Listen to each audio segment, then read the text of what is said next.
Hello and welcome to Wait, It Gets Better, the improvisational storytelling podcast, where every week we bring you a story and you bring us little numbers on the computer that say you've listened. I'm, of course, Levi. I'm Reed. And I'm Seth. And we are here to discuss our latest story. Well, guys, we've made it to the end again. The Trifold Clan is what I called this one, which was kind of relevant to the story, I think. That's one of the problems with coming up with the title at the beginning is you never know where the story's going to go. And so I come up with a title after the first episode, and then it's like, oh, wow, that wasn't sort of relevant to the rest of the story at all. But it's just kind of how it works. Sometimes I'll go back in and I'm like, oh, I want to listen to this one. And I'll be looking for it because, like, okay, this is what it was about. And I'm looking at the names going, oh, okay, yeah, that was that one. What was this one again? Yeah. I will do that as well. Well, guys, do you guys have any cool ideas? So here's a thing I realized kind of stopped my creative process relatively early on in this story, and I had to sort of re-find it somewhere else, which is that the whole pearls growing in the people's heads things and giving them magic powers, I've had that idea written down for a long time. So long, in fact, that I think that I had decided how it was going to be. And when our story started to go in a different direction, my brain was saying, no, wait, you're doing it wrong. That's funny. You know what I mean? Yeah. I think it was just kind of a little lesson for me to keep it to kiss, keep it simple, silly. Yeah. To not pre-plan story elements.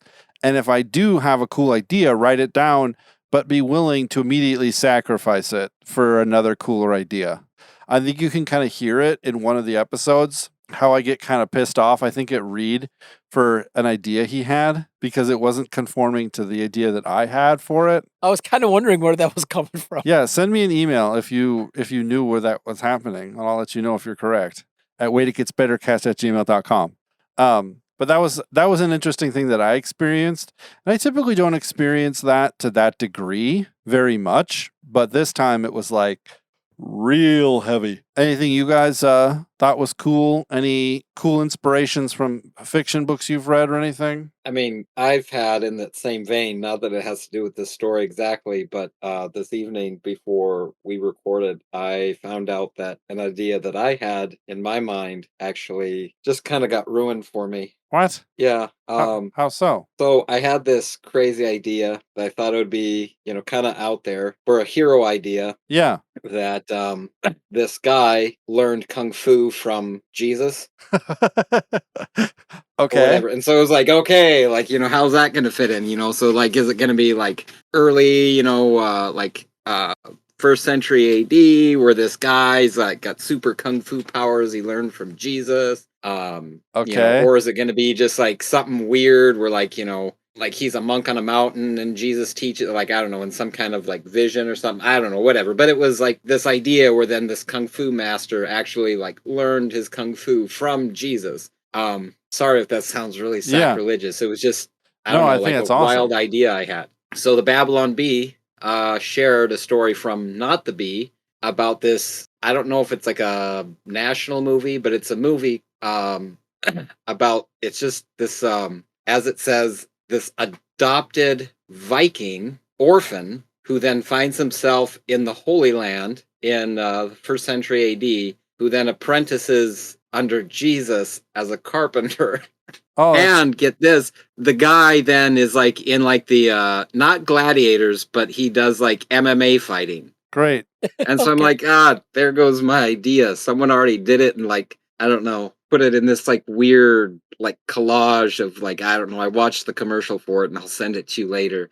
And it was just like, not quite my idea, but almost my idea. Like, that kind of ruins it. And I don't know, but that's awesome and great. But I think you should still do that.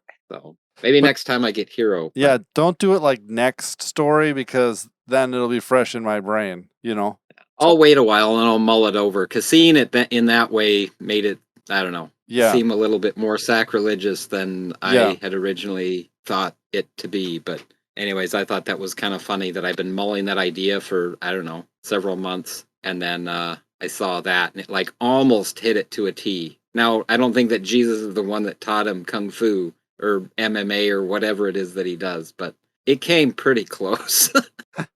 Yeah, I noticed something speaking of inspirations, I noticed something with our stories in general about how we have a lot of stories where things start out in the country and then there's some big event happening in the city. And that's the culmination of the story. Do you guys notice that? How that happens? A lot of times there's something happening and then something big there's a festival or something happening in the big city. And so all the heroes and everyone sort of descend onto the city, and then then that's the end of the book. Yeah, I can see that. There's several of our stories that have that element. Yeah. Yeah, no, one that, yeah. I was And just, that goes way back. There's some of the early ones that I remember had that concept as well. So it's not just like, oh yeah, this is something that's been picking up, but no, there's a couple that I have in mind from way back. But. Yeah, I was just thinking if my brain is like, is this okay? Or do I need to sort of expand my horizons when it comes to storytelling and find a different way to sort of end or have the climax for a story? You know? It's like, is it kind of cheap storytelling just to do it this way? Should I be coming up with different ways? I haven't written that many stories myself, so maybe I'm just like not the best storyteller, Anyways, it was just a thing I was thinking about. I wouldn't call it lazy storytelling, but I would call it kind of interesting, an interesting sort of coincidence or coincidence, I guess I would call it. But I think what comes to mind as like a thought on that would be I think a lot of stories take place like that in general. right. And from I don't know if it would be philosophical standpoint, but like the city would be where stuff would happen. But I would say probably in essence, I mean, to anyone that's listening, I'm not trying to make fun of people that live in cities, but Don't. as I think it's John Denver said very famously, "Thank God I'm a country boy. I don't live in the city." Yeah. And so I would say it would be like, because there's a lot of people, it's a center of something for something to happen, but with possibly the lack of the heroic expertise to take care of whatever it is that happens, right? I think of a lot of different like kung fu things where it's like that master from the mountain that has to come down, or something happens and the guy has to come back to the city or the town from after learning something, after going, to the wilderness. Right. I guess, we talked with Jesus earlier. I mean, he was, kind of like if Jerusalem was the big city, right? He came from the Hicks, right? Coming from that's the nowhere true. of Galilee to the big city. I think it's a natural story type, right? Yeah, that's true. That is true. For the problem going on in the city or the big center or something that's happening is normally got people that are coming from outside to it, either for an event or for something that then have some grander mastery over something that allows them to solve the problem that seems to be beyond what, the people in their high-paced city life and might be able to comprehend. Typically, the villains go to the city because they're looking for control of people, and people amass in cities, and so it's a obvious place for a villain to try and get control of because there are a lot more people there. So that makes sense. So I'd put it that way. So not feeling too bad about it, because I think it's a grander story type in a lot of things than just something that we're doing. Right. No, for sure. For sure. So my question to you, because I wasn't in the third recording, how did you guys feel it wrapped up? Did it wrap up pretty good? Do you like how Yeah, so I had sad ending. That's sad. Yeah, it was kind of sad, but I didn't, it's a sad ending, but I don't believe that endings can be sad. So the sad ending was that, so basically how it wrapped up, I don't know, you haven't listened to it, I guess? Have you? I haven't. I'll go back and listen to it. I guess I wasn't aware that you had posted it out yet, but I'll probably listen to it tonight or tomorrow. But. Yeah. So basically what happened is that the bad guy was trying his thought process to become a god, to become like the gods, the ones that gave the clans their or gave the people their task, was to basically get a little bit of the power of all of the all three types, right? So he was a Perlian, and he got, this is going to sound weird, I'd say of all the episodes we've made that could be rated more mature, this story might be among them. But he basically got a full blood transfusion from a prophecy person giving him the prophecy power, because one of his Perlian powers was that anything he ingests or takes into himself, he gains some of their ability. And so he was able to sort of take and meld the two powers together and basically become unstoppable, because he could sense what people were doing and then also use his Perlian powers to kind of like stop them. And he like basically became unstoppable, and he like calls down the being or whatever thing it was that put them on this path thousands of years ago, and it kind of comes down and then just like destroys him with like a single touch, and then sees what all is happening, and then like snaps its fingers, and fire and brimstone start raining down, and all of society is destroyed. It says something like, oh, this wasn't the way things were supposed to, or something like that. I don't remember exactly how it worked, but it was kind of a sad ending. You bozos have screwed this up. This was not the way it was supposed to go. This is not what I was asking for. You're going to have to start over, basically. It's a flood, Yeah. But Noah found favor in the eyes of the Lord, Right. So then the ending scene is our quartet in the new world that was discovered, sort of trying to start things over again. I think is that how it worked, Reed? Yeah, kind of. Yeah. So I feel like it turned out okay. Reed had unique restaurant, which was kind of interesting. It was like a who's who place. That I don't remember exactly what it was. It was called the Rustic. It was kind of like a place people the rich would go to, and it was like full of different types of foods and spices that people... Yeah, kind of like seeking out new and unique and tasty fare from the territories. Right, but it had a specific effect on the bad guy, but I don't remember what it was. It was sort of like here he was working toward this goal of kind of centralizing control, and there was a lot happening with the expansion into the new world, and he realized he kind of forced his hand. He had to make his move kind of before he was ready. That's right. It kind of shocked him to be like, wait, the world is changing really rapidly. I need to like do something. That's right. So it's kind of one of his big mistakes, is that it made him move too hastily. So that's kind of how it ended, which I thought was pretty good. One of the things I always think about in these is that we never get too far in depth into like specific characters' thought processes. We only get far enough in to justify the next thing. Right. Where I think about things like the Wheel of Time, right?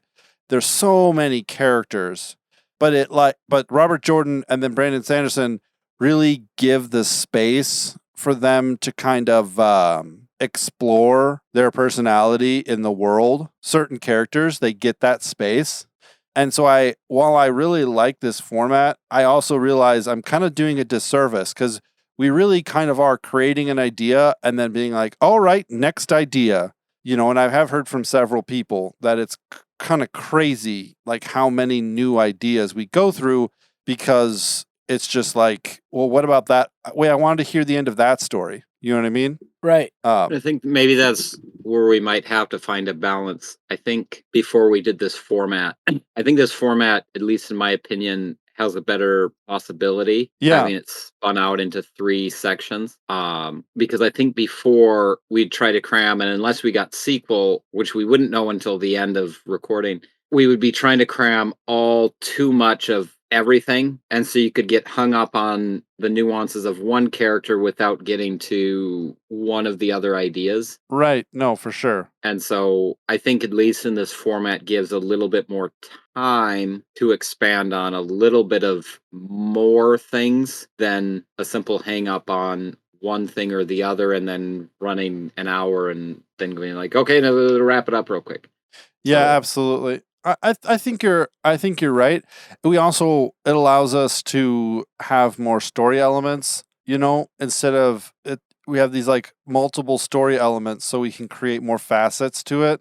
I don't know how we would accomplish the thing that I don't know how we would accomplish the thing that I am talking about. I don't know unless So I think to unless we accomplish dedicated that, like a whole month to a story, or but in that case, like, are we really being this kind of improv thing, or are we just being like story writers? Wait, it gets better. The guys who write one story. You know what I mean? Mhm.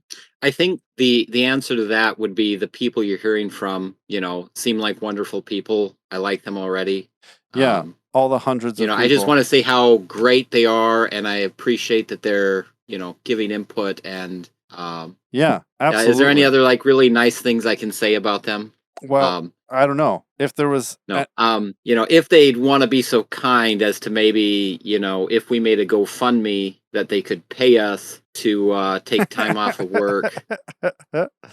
Yeah. And then the stories they wanted to hear more about, write and tell us which ones those are. And then we could dedicate time to expanding on certain stories that people want to hear about. Because I think with what we're doing, it gets a basic idea out, somewhat of a beginning, middle, end, some plot intrigue, and some neat ideas. And that wraps it up. Because that's really what we're doing, is making a plot line. And so I think that if there's one of these plot lines that someone would love to hear more about, and they want to fund us, maybe writing hey, we're not a series of short novels. Hey. I would just, Seth speaking in sarcasm here, but I would really just love to hear from people. No one has to pay us anything, not yet.